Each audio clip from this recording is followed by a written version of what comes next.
না না, এরকম কোনো কথা নেই। অনেকে লড়াই করেছিল, অনেকের প্রচুর ক্ষতিও হয়েছে। কারণ আমি ইন্ডাস্ট্রির কি বলবো, মানে আলোকোজ্জ্বল দিকের লোক। আমি অভিনেতা, আমার গ্ল্যামার ওয়ার্ল্ডে যাতায়াত।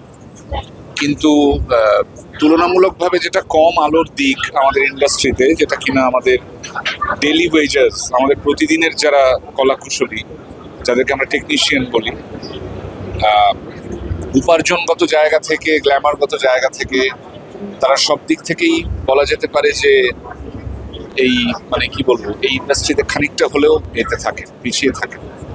নানান নানান মানে ইনসিকিউরিটির মধ্যে থাকেন, অসুবিধার মধ্যে থাকেন। তারা অনেক বেশি ভুগেছেন। এবং এটা গতকাল স্বরূপ বিশ্বাস গ্রেপ্তার হয়েছেন বলে আমরা জানতে পেরেছি তা নয়। আমরা তো এটা আগে থেকেই জানি। আমরা জানি বলেই তো এটার বিরুদ্ধে আমরা কথা বলেছিলাম।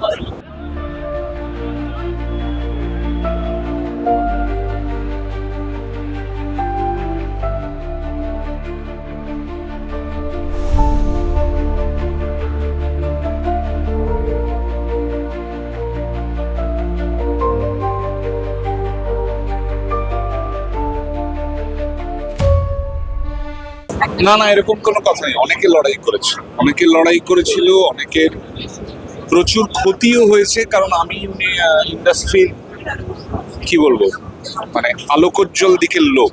আমি অভিনেতা, আমার গ্ল্যামার ওয়ার্ল্ডে যাতায়াত। কিন্তু তুলনামূলকভাবে যেটা কম আলোর দিক আমাদের ইন্ডাস্ট্রিতে, যেটা কিনা আমাদের ডেলি ওয়েজার্স, আমাদের প্রতিদিনের যারা কলাকুশলী, যাদেরকে আমরা টেকনিশিয়ান বলি, আহ, উপার্জনগত জায়গা থেকে, গ্ল্যামারগত জায়গা থেকে, তারা সব দিক থেকেই বলা যেতে পারে যে এই মানে কি বলবো, এই ইন্ডাস্ট্রিতে খানিকটা হলেও এতে থাকে, পিছিয়ে থাকে। নানান নানান মানে ইনসিকিউরিটির মধ্যে থাকেন, অসুবিধার মধ্যে থাকেন। তারা অনেক বেশি ভুগেছেন।